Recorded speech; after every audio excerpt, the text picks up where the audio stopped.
Hello students, my name is Rahul Sharma. पिछले lecture में हमने इलेक्ट्रिक चार्ज को स्टडी किया था। उसकी बेसिक डेफिनेशन क्या है, चार्जेस कितने टाइप के होते हैं, पॉजिटिव चार्ज होता है, नेगेटिव चार्ज होता है। फिर हमने स्टडी किया था कि चार्ज बनता कैसे है। ठीक है, पॉजिटिव और नेगेटिव चार्ज का कॉन्सेप्ट हमने जाना था और चार्ज बनते किस तरह से हैं। Charging by friction, charging by induction and charging by conduction. ठीक है, ओके। अब हम आगे आज जो अगला टॉपिक पढ़ने वाले हैं उसका नाम है कूलम्स लॉ। कूलम एक साइंटिस्ट थे जिन्होंने चार्जेस एट रेस्ट, जो चार्ज रेस्ट के ऊपर हैं, उनके विद रिस्पेक्ट में एक लॉ दिया उन्होंने कहा कि the magnitude of electric force between the 2 point charges, इन्हीं 2 पॉइंट चार्जेस के बीच में जो वो 2 चार्जेस एक दूसरे के ऊपर जो फोर्स एक्सर्ट करेंगे at rest is directly proportional to the product of the magnitude of charges. जो उन चार्जेस का मैग्नीट्यूड होगा, उनके चार्ज का जो मैग्नीट्यूड होगा उसके प्रोडक्ट के डायरेक्टली प्रोपोर्शनल होंगे। अब डायरेक्टली प्रोपोर्शनल का बोलने का मतलब क्या होता है कि जितना मैग्नीट्यूड होगा चार्जेस का, अगर जितना ज़्यादा होगा, मान लो अगर 5 कूलम का चार्ज है और दूसरा 10 कूलम का चार्ज है, तो जितनी उनकी वैल्यू जितनी ज़्यादा बड़ी होती जाएगी उतना ही ज़्यादा एक दूसरे के ऊपर वो फोर्स एक्सर्ट करेंगे। डायरेक्टली प्रोपोर्शनल का मीनिंग ये हुआ।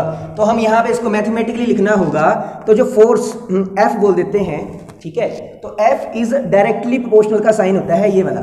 ठीक है, F is directly proportional to the product of magnitude of those 2 charges. इसके क्या होगा, डायरेक्टली प्रोपोर्शनल होगा इनके प्रोडक्ट के।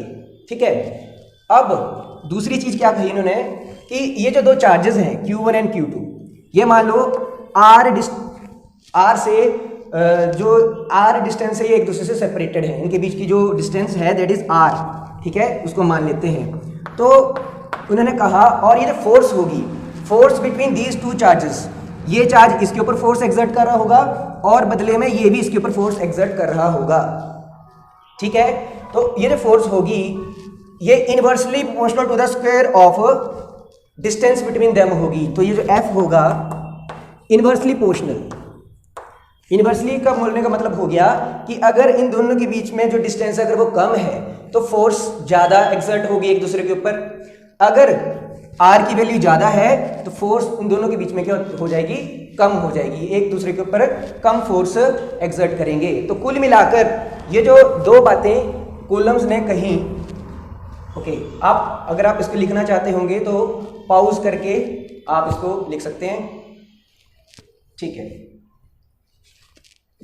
अगर हम इसको मिलाएं, F is directly proportional to Q1 into Q2 divided by R square. ठीक है, इस प्रोपोर्शनैलिटी के साइन को यहां से रिमूव करने के लिए हम क्या करेंगे, F इज इक्वल टू, यहां पे हम प्रोपोर्शनैलिटी कांस्टेंट यहां पे K यहां पर हम पुट करेंगे, K Q1 Q2 upon R square. F क्या है, F is the force between these 2 point charges. ठीक है, अब देखो हम पॉइंट चार्ज क्यों बोलते हैं ये हम आगे समझेंगे। अब हम पॉइंट चार्ज एक वर्ड यूज करते हैं, पॉइंट चार्ज। ठीक है, सिंपल चार्ज क्यों नहीं बोलती है इसका भी हम समझेंगे थोड़ी देर बाद। ओके, तो देखिए ये था आपका कूलम्स लॉ और मैथमेटिकली जो इसकी वैल्यू फाइंड आउट करी गई है, जिसके लिए एक्सप्रेशन फाइंड आउट किया गया K के लिए, तो हम क्या बोलेंगे, K is Coulomb's proportionality constant. ठीक है, और इस K की वैल्यू होती है 1/4 पाई एप्सिलॉन। ठीक है, अब ये जो मैंने सिंबल लिखा है 4 पाई तो आपको पता है, ठीक है, मैथमेटिकल टर्म है, व्हाट इज दिस, एप्सिलॉन। तो मैं इसको यहाँ पे लिख भी देता हूँ, ये रिप्रेजेंट इसको बोलते हैं एप्सिलॉन। अब ये एप्सिलॉन क्या चीज है, ठीक है, ओके। अब ये एप्सिलॉन होता है परमिटिविटी ऑफ द मीडियम। ठीक है, ये एप्सिलॉन क्या होता है,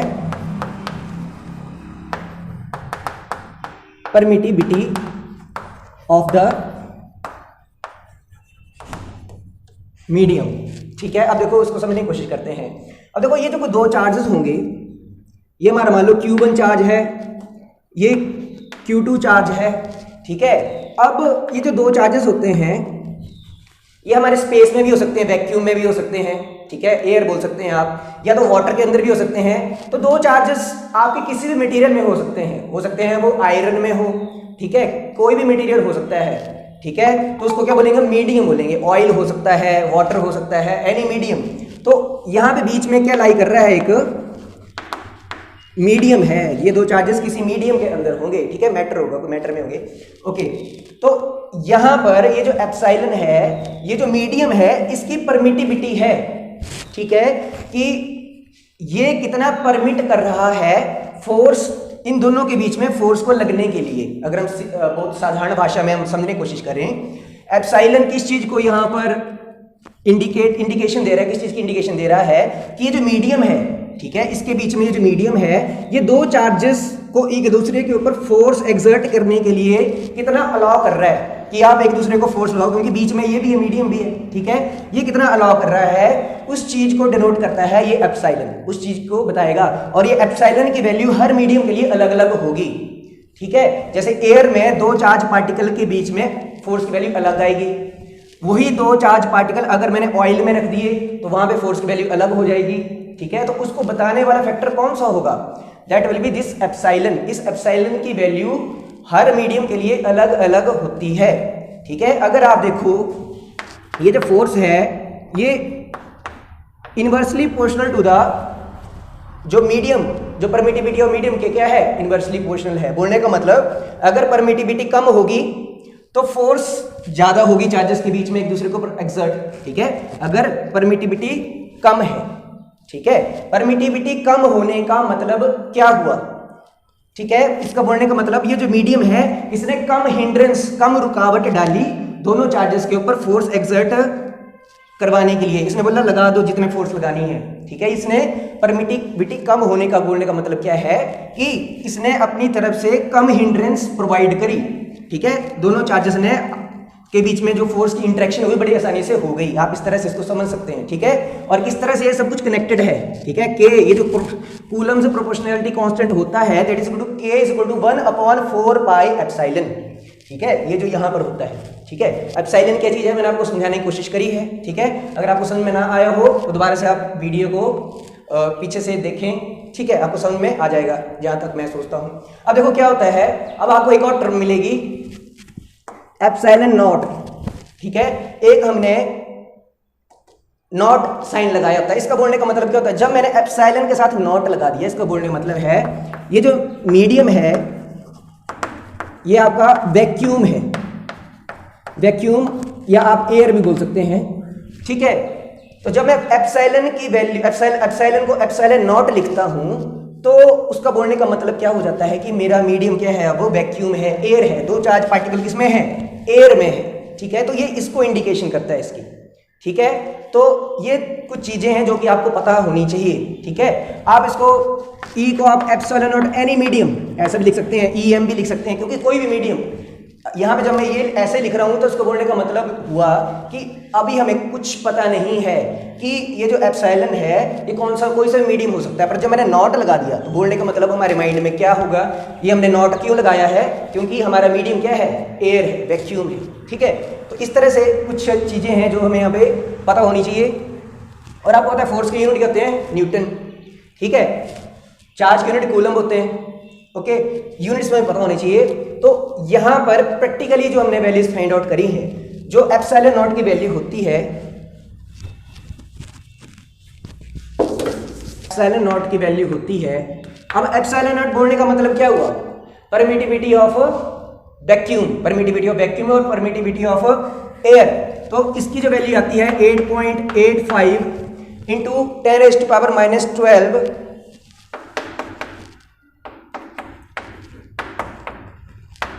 पर न्यूटन पर मीटर स्क्वायर कूलम स्क्वायर, ठीक है। तो ये कुछ प्रैक्टिकल वैल्यूज हैं जो कि फाइंड आउट करी गई हैं। अब ये सिर्फ एयर के लिए है, ठीक है। वाटर के लिए अलग होगी, ऑयल के लिए अलग होगी, जो आपको वो वैल्यूज आपको कहीं भी बुक में कहीं से भी देख सकते हो बड़े आराम से। बट जस्ट मैं आपको कॉन्सेप्ट बता रहा हूँ कि क्या होता है। एप्सिलॉन नॉट की वैल्यू कितनी होगी, 8.85 इंटू 10⁻12 पर न्यूटन पर मीटर स्क्वायर कूलम स्क्वायर। आपको पता है यूनिट कैसे निकाली जाती है, ठीक है। एप्सिलॉन इसकी यूनिट कैसे निकाली गई होगी, force is equal to 1/4 pi epsilon not into Q1 into second charge divide by R का स्क्वायर। ठीक है, फोर्स की यूनिट न्यूटन, इसके डिस्टेंस के मीटर, मीटर स्क्वायर न्यूटन, ठीक है, मीटर स्क्वायर, और यहाँ पे कूलम स्क्वायर आ जाएगा आपका। ठीक है, तो आप यूनिट्स आपको निकाल लेनी चाहिए। आप एप्सिलॉन नॉट को एक साइड ले जाओ और इस सब को एक साइड ले जाओ। ठीक है, तो आप यूनिट बड़े आराम से पता कर सकते हैं। ओके, तो यहाँ से आपका कूलम स्क्वायर यहाँ पे आ जाएगा। ठीक है, और ये आपका न्यूटन नीचे चला जाएगा तो पर न्यूटन पर मीटर स्क्वायर हो जाएगा। ठीक है, तो आप यूनिट्स भी आपको फाइंड आउट करने आने चाहिए कि आप किसी भी क्वांटिटी के यूनिट्स कैसे फाइंड आउट करेंगे। ठीक है, ओके, अब मैंने आपको के क्या बताया था, जो के होता है that is 1/4 pi epsilon not होगा। ये सिर्फ हम एयर की, वैक्यूम की बात कर रहे हैं। ठीक है, जब नॉट लग जाता है तो सिर्फ एयर या वैक्यूम की बात होती है। ओके, अब हमें चाहिए के की वैल्यू। ठीक है, तो जो के की वैल्यू होती है दैट इज इक्वल टू, जब आप यहां पर 8.85 इंटू 10⁻12 पुट करेंगे that will come out to be 9 into 10⁻9 newton metre square coulomb square पर कूलम स्क्वायर।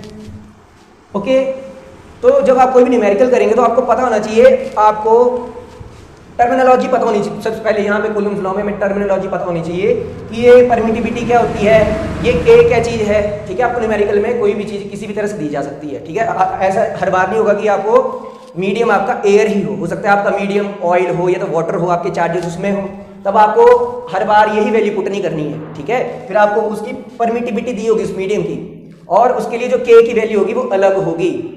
ठीक है, तो ये जो के होता है दैट डिपेंड्स अपॉन मीडियम।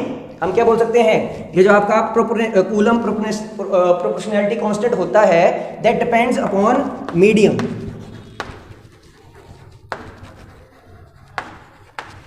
ठीक है, जिसमें कि चार्जेस आपके प्रेजेंट होते हैं। ठीक है, ओके, अब देखिए हमारे पास एक और टर्म आती है रिलेटिव परमिटिविटी। तो ये क्या एक रेशियो है। ठीक है, इसको आप ER एप्सिलॉन R, ठीक है, इस सिंबल से आप इसको रिप्रेजेंट करते हैं। तो ये होती है ratio permittivity of any medium divided by permittivity of a free space मतलब वैक्यूम। ठीक है, तो इसकी रेशियो को क्या बोलते हैं आप। ठीक है, तो ये चीज है आपकी क्या, रिलेटिव परमिटिविटी। इसको एक और टर्म से हम बोलते हैं that is dielectric constant. Dielectric constant. ठीक है, ओके, अगर आपको बोला हो कि कोई मीडियम है, ठीक है, कोई मीडियम है, उसकी रिलेटिव परमिटिविटी आपको दी गई है, बोला कि रिलेटिव परमिटिविटी है उसकी 3। ठीक है, बोलने का मतलब यह डाइलेक्ट्रिक कांस्टेंट कितना दिया है 3, तो वो ER इसके एप्सिलॉन R की वैल्यू दी है वो 3। ठीक है, अगर आपको फिर क्या निकालना है, उस मीडियम की परमिटिविटी निकालनी है। ठीक है, तो आप क्या करेंगे, सिंपल सी चीज है, आप क्या करेंगे, क्रॉस मल्टीप्लाई कर देंगे इधर। इसकी वैल्यू हमें पता होती है, इसकी वैल्यू कितनी होती है 8.85 इंटू 10⁻12, और आपको रिलेटिव परमिटिविटी दी है 3, तो आप किसी भी मीडियम की परमिटिविटी को निकाल सकते हैं। ठीक है, ओके, चलिए, ओके, नेक्स्ट देखते हैं आगे। Okay, let us take a numerical. तो हमें क्या फाइंड आउट करना है इस न्यूमेरिकल में, आपको बोला है कि फोर्स बिटवीन 2 प्रोटॉन्स। ठीक है, 2 चार्जेस हैं जो कि क्या है, प्रोटॉन है। ठीक है, separated by a distance of 3.2 into 10⁻9 centimetre in free space. इस टर्म को देखना है आपने, फ्री स्पेस। अब फ्री स्पेस आ गया तो हमें पता है कि हमारा जो के होता है जो कि होता है 1/4 पाई एप्सिलॉन नॉट। ठीक है, इसकी वैल्यू कितनी होती है 9 इंटू 10⁻9। ठीक है, newton metre square coulomb square. बस हमें पहले ये चीज़ देखनी होती है कि ये जो हमारा मीडियम कौन सा है। ठीक है, अब हमें पता है कि जो अब यहाँ पे हमें दिया क्या है, जो पहला चार्ज है वो भी प्रोटॉन है, दो प्रोटॉन है। ठीक है, तो दोनों क्या होंगे, दोनों चार्जेस की वैल्यू क्या होगी, बराबर होगी। और एक प्रोटॉन का चार्ज की वैल्यू कितनी होती है 1.6 इंटू 10⁻19 कूलम। ठीक है, अब दोनों के बीच की डिस्टेंस कितनी है, R is equal to 3.2 into 10⁻9 centimetre. Okay, अब आप यहाँ पे देखो, यहाँ पे हम क्या कहेंगे। अब सबसे पहली बात, हमारा फोर्स का जो आंसर आएगा वो न्यूटन में आएगा, हमने ऑलरेडी न्यूटन लिखना है। तो आपको पता है न्यूटन आपकी एसआई यूनिट है, ठीक है। तो यहाँ पे सेंटीमीटर क्या एससीजीएस है, तो इसको आपने मीटर में चेंज करना है, ठीक है, एसआई में लाने के लिए। तो 1 सेंटीमीटर में 10⁻² मीटर होते हैं, ठीक है। तो कितना हो जाएगा 10⁻11 3.2 इंटू 10⁻11, ठीक है। अगर आपको आंसर लास्ट में न्यूटन में लिखना है तो आपको ऐसा करना पड़ेगा, ठीक है। नहीं तो पर स्क्वायर सेंटीमीटर में आंसर आएगा फिर तो, ठीक है। फिर आप न्यूटन नहीं ले सकते अगर आप इसको उसमें चेंज नहीं करेंगे। अब मीटर में चेंज हो गया, ओके। तो सिंपल सा क्वेश्चन था, कुछ भी नहीं था। तो ये थे दो, एक प्रोटॉन ये था और एक प्रोटॉन ये था, ठीक है। तो हुआ क्या था, ये जो फोर्स लगाएगा इसको, देखो प्रोटॉन दोनों पॉजिटिव चार्जेस है, ठीक है। पॉजिटिव पॉजिटिव क्या करते हैं, एक दूसरे को रिपेल करेंगे। ये इसको रिपेल करेगा, ये फोर्स लगाएगा इसको इस तरह से, ठीक है। ये भी सेम फोर्स इसको इस साइड को रिपेल करेगा। तो दोनों एक दूसरे को क्या कर रहे हैं, रिपेल कर रहे हैं, ठीक है। तो हमने जस्ट, और ये इक्वल फोर्स से रिपेल करेंगे एक दूसरे को, ठीक है। अब यहाँ पे देखो क्या हो जाएगा हमारा, F is equal to 1/4πε0 Q1 Q2 upon R square, ठीक है। सिंपल सी चीज है। अब हमें पता है कि हमारा जो फ्री स्पेस होता है ये क्या है, K है, ये सारा क्या है, K। अब इसकी वैल्यू कितनी है, 9 इंटू 10⁻9, और ये कितना हो जाएगा 1.6 इंटू 10⁻−19 का स्क्वायर, ठीक है। स्क्वायर हो जाएगा ये, अपॉन R की वैल्यू में जितनी दी है, हाँ ये 3.2 इंटू 10⁻11 का स्क्वायर। इसको आप सॉल्व करेंगे तो आपके पास फोर्स की वैल्यू आ जाएगी, ठीक है, ओके। तो ये था आपका कॉलम्स लॉ। अब हमें एक छोटी सी चीज देखनी है यहाँ पर कि ये जो कॉलम लॉ है ये वैलिड कहाँ कहाँ पे होता है, ठीक है। कॉलम लॉ को क्या हम हर जगह लगा सकते हैं। अगर आपके चार्ज मूव कर रहे हैं, अगर आपके चार्जेस रेस्ट पे नहीं हैं, तो क्या आप कॉलम लॉ लगा सकते हैं वहाँ पर, नहीं लगा सकते हैं। अगर वो मूव कर रहे हैं तब आप कॉलम लॉ नहीं लगा सकते हैं, क्योंकि वहाँ पे डिस्टेंस वेरी कर रही होगी, ठीक है। फोर्स, फिर वहाँ पे फोर्स की वैल्यू भी, फोर्स भी वेरिएबल होगी, ठीक है। हो सकता है उनका एक दूसरे से बहुत दूर जा रहे हो या बहुत पास आ रहे हो, ठीक है। तो फोर्स क्या होगी, कांस्टेंट नहीं रहेगी फिर। तो यहाँ पे जो कॉलम्स लॉ बनाया गया है ये चार्जेस एट रेस्ट के लिए बनाया गया है। तो हम क्या कहेंगे यहाँ पर, ठीक है, हम बोलेंगे जो टू सिचुएशंस होती हैं, two situations in which Coulomb's law is valid, ठीक है। तो सबसे पहले देखते हैं हम the charges must be point charges, ठीक है। ऐसा क्यों बोलते हैं हम पॉइंट चार्जेस, मैंने आपको पहले भी आपसे इस टर्म के बारे में कहा था कि हम समझेंगे इसको कि पॉइंट चार्ज क्यों बोला। पॉइंट चार्ज बोलने का मतलब क्या होता है, चलो हम थोड़ा सा भी रिकैप करते हैं, +1 की तरफ आते हैं। वहां पे आपने ग्रेविटेशन का लॉ पढ़ा था, ठीक है। जो ग्रेविटी होती है, जो फोर्स ऑफ ग्रेविटी होती है, उसमें क्या होता है, वो फोर्स किस तरह से लगती है, उसका कारण क्या होता है, वो चार्ज के कारण ही होती है, वो होती है मास के कारण, ठीक है। कोई भी दो बॉडीज हैं, एक बॉडी ये है और एक बॉडी ये है, ठीक है। इसमें क्या है, मास, ठीक है। इसमें मैटर है, इसमें भी मैटर है। तो जहां पे मैटर होता है वो मैटर क्या करता है, एक फोर्स एक एक्सर्ट करता है। ये था ग्रेविटेशन लॉ। और वो किस तरह से फोर्स होती थी, तो ये मान लो M1 था, ये M2 था, दो प्लैनेट्स हैं, प्लैनेट्स ले लेते हैं। तो हमने उसमें क्या पढ़ा था, सेम ही चीज पढ़ी थी कि ये जो फोर्स होती है ये जो दोनों मासेस के प्रोडक्ट के डायरेक्टली प्रोपोर्शनल होगी, और इन दोनों के बीच में जो डिस्टेंस होगी, ठीक है, उससे इनवर्सली प्रोपोर्शनल होगी। मान लो इनके जो सेंटर से जो डिस्टेंस है ये कितनी है, r है, ठीक है। सेंटर टू सेंटर डिस्टेंस कितनी है, r है, ठीक है। तो इसके क्या होता थी, इनवर्सली प्रोपोर्शनल। और g क्या होता था आपका, ग्रेविटेशनल कांस्टेंट होता था। यहाँ पे भी एक कांस्टेंट होता था, जो कि क्या होता था, यहाँ पे कांस्टेंट कभी इसकी वैल्यू कभी चेंज नहीं करती थी। 6.67 इंटू 10⁻11 कुछ ऐसी जैसी वैल्यू होती थी इसकी। अब कूलम्स लॉ में क्या होता है, जो उसका कांस्टेंट होता है उसकी वैल्यू चेंज कर जाती है, मीडियम के मुताबिक अपनी वैल्यू को चेंज कर लेता है। बट ये तो जी होता था ना, चाहे मीडियम जो मर्जी हो जाए अपनी वैल्यू चेंज नहीं करता था।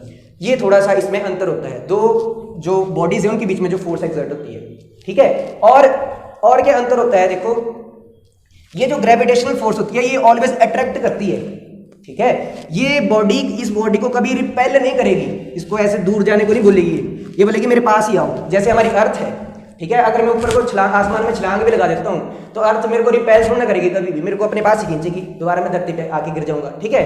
तो यहाँ पर एक अंतर होता है। चार्जेस में क्या होता है, चार्जेस अगर आपके चार्जेस अपोजिट है तो वो अट्रैक्ट करेंगे और उसमें क्या करते हैं, रिपेल करते हैं। अगर चार्जेस सेम हो, पॉजिटिव पॉजिटिव रिपेल करेंगे, नेगेटिव नेगेटिव भी रिपेल करेंगे, ठीक है। ये कुछ अंतर होते हैं, वो हमें पता होनी चाहिए। अब देखो मैं क्यों यहाँ पे, हमने बात कहाँ से स्टार्ट हुई थी, हमारी पॉइंट चार्जेस से हमारी बात स्टार्ट हुई थी। पॉइंट चार्ज होता क्या है, अब देखो क्यों हम ऐसा बोलते हैं, ठीक है। अब देखो क्या होता है ना, अब जो मान लो सन है और अर्थ है, ठीक है। सन और अर्थ के बीच में लगभग 15 करोड़ किलोमीटर की दूरी है, ठीक है। जो हमारी अर्थ है वो सन से लगभग, जहाँ तक शायद मैं जो न्यूमेरिकल वैल्यू वो सही बोल रहा हूँ, 15 करोड़ किलोमीटर लगभग दूर है, ठीक है। ओके, तो इन दोनों के बीच की दूरी है, तो क्या होता है, पॉइंट मासेस, तो यहाँ पे जो ग्रेविटेशनल लॉ होता था, ठीक है, ये भी किसके ऊपर होता था, पॉइंट मासेस के ऊपर। ये बॉडी क्या होती थी, एक पॉइंट के बराबर होगी, छोटा से पॉइंट के बराबर। क्यों, अब जो आपकी जो 15 करोड़ किलोमीटर की दूरी है, ये अर्थ है और ये सन है, ठीक है। ये जो इतनी ज़्यादा इनके बीच में डिस्टेंस है, ठीक है, तो उसके कंपैरिजन में जो सन का मास, जो सन का साइज है और जो अर्थ का साइज है वो एक पॉइंट के बराबर है। अगर आप मान लो आप अपनी गैलेक्सी के ऊपर जाके देखो तो आपको सन और अर्थ एक छोटे छोटे पॉइंट दिखेंगे, क्योंकि उनके बीच की दूरी इतनी ज़्यादा है, ठीक है, उनके बीच की दूरी इतनी ज़्यादा है कि वो एक छोटे छोटे से पॉइंट हैं, ठीक है। और इसकी सिग्निफिकेंस क्या है, क्यों हम बोल रहे हैं कि इनको पॉइंट चार्ज को कंसीडर करें। अब देखो क्या होता है, ये जो मास होता है, ठीक है, ये जो मास होता है, अब क्या होगा, अब देखो इसका मास जो है, इसका सेंटर पॉइंट ये है। अब कुछ मास आपका यहाँ पर है, कुछ मास आपका यहाँ पे डिस्ट्रीब्यूटेड है, कुछ मास यहाँ पे है। अब देखो ये मास जो है, जो यहाँ पे मास है, वो भी आपका फोर्स लगा रहा होगा, ठीक है, मास के कारण ही फोर्स है, ठीक है। जो ग्रेविटेशनल फोर्स है that is only due to the mass of the object. अब ये वाला मास जो है वो इस ऑब्जेक्ट के पास में है, ठीक है, तो ये वाला पोर्शन ज्यादा फोर्स लगा रहा होगा, ठीक है। अब ये वाला थोड़ा दूर है, ठीक है, अब दूरी बढ़ गई तो आपका फोर्स क्या है, इनवर्सली प्रोपोर्शनल है, इनवर्सली प्रोपोर्शनल है, तो ये वाला मास कम फोर्स लगा रहा होगा। तो जैसे जैसे आपका डिस्टेंस बढ़ती जा रही है तो क्या होगा, तो जो मास है वो पूरा का पूरा मास आपका एक पॉइंट के ऊपर कंसंट्रेटेड नहीं है, ठीक है। तो हम क्या बोलते हैं कि हम बॉडी को पॉइंट मास मान लेते हैं कि आपका सारा का सारा मास जो है वो एक पॉइंट के ऊपर ही कंसंट्रेटेड है, सारा का सारा मास इस छोटे से पॉइंट के ऊपर कंसंट्रेटेड है, ताकि जो पूरा मास है उसकी जो डिस्टेंस है फ्रॉम अदर मास वो क्या रहे, सेम रहे, डिस्टेंस को सेम रखने के लिए। तब उसको हमने एक पॉइंट कंसीडर कर लिया। अगर हम इसको पॉइंट कंसीडर नहीं करेंगे तो मास तो काफ़ी डिस्टेंस तक फैला हुआ है, तो जो पास में है वो ज़्यादा फोर्स लगाएगा। फिर तो हमने तो फोर्स की वैल्यू तो एक कांस्टेंट वैल्यू यहाँ पे बताई है, ठीक है, एक हमने कांस्टेंट वैल्यू ले ली है यहाँ पर, ठीक है। तो यहाँ पर नहीं तो हमें इंटीग्रेशन करनी पड़नी थी, नहीं तो, ठीक है, आपको ऐसे न्यूमेरिकल भी आते हैं जहाँ पे आपको पॉइंट मास ना दिया हो, ठीक है, आगे पढ़ेंगे हम, ठीक है। तो आपको क्या करना होता है, आपको इंटीग्रेशन करनी पड़ती है, क्योंकि आपका मास डिस्टेंस के साथ वेरी कर रहा है, ठीक है। यहाँ पर इतनी डिस्टेंस, इतने से इसके ऊपर कम मास है, फिर ज़्यादा हो गया, फिर ज़्यादा हो गया, ठीक है। तो मास को पॉइंट मास मानकर इस फॉर्मूले को यूज करते हैं। सिमिलरली चार्जेस के साथ भी ऐसा ही होता है। मान लो ये हमारा चार्ज है, चार्ज को भी हम पॉइंट चार्ज ही बोलेंगे। मान लो हमारी बॉडी है तो बॉडी के ऊपर क्या है, चार्ज है, और ये इस बॉडी के ऊपर चार्ज है, ठीक है। तो कुछ चार्ज सरफेस के यहां पे भी होगा, कुछ चार्ज यहां पे भी होगा, कुछ चार्ज यहां पे भी होगा, ठीक है। तो सारा का सारा चार्ज अगर आपका एक पॉइंट के ऊपर कंसंट्रेटेड नहीं होगा, पॉइंट चार्ज नहीं होगा, एक पॉइंट के ऊपर नहीं होगा, तो जो चार्ज है वो अलग अलग डिस्टेंस के ऊपर है, ठीक है। तो वो क्या हो गया, आपका डिस्ट्रीब्यूटेड हो जाएगा, फिर आप पॉइंट चार्ज नहीं बोल पाएंगे इसको, ठीक है। तो आप यहाँ पे इसको पॉइंट चार्ज बोलते हैं ताकि हमें क्या लगे कि वो एक ही पॉइंट के ऊपर कंसंट्रेटेड है और सारी की सारी चार्ज की जो डिस्टेंस है दूसरे बॉडी के चार्ज से वो क्या है, फिक्स है, वो वेरी नहीं कर रही है। सारा का सारा चार्ज, ये सारा चार्ज एक पॉइंट के ऊपर ही है, ठीक है। तो जो मैं आपको समझाने की कोशिश करी, ठीक है, थोड़ा मैथमेटिकल यहाँ पे बात हो रही है। अगर हम इसको पॉइंट चार्ज नहीं मानेंगे फिर हम क्या करते हैं, इंटीग्रेशन करेंगे, आगे जाके हम डेरिवेशंस करेंगे जहाँ पे हम बॉडी के ऊपर यूनिफॉर्मली डिस्ट्रीब्यूटेड चार्ज के लिए हम एक्सप्रेशन फाइंड आउट करेंगे, ठीक है। ओके, तो मैंने आपको समझाने की आपको कोशिश करी है कि पॉइंट चार्जेस का मीनिंग क्या होता है, क्यों हम पॉइंट चार्जेस बोलते हैं। ओके, अब नेक्स्ट देखिए आप, अब जो सेकंड पॉइंट, ठीक है, जहां पर हमारा कूलम्स लॉ वैलिड होता है, वो आपको मैं ऑलरेडी उसके बारे में बात कर चुका हूं। वो क्या था आपके, द चार्जेस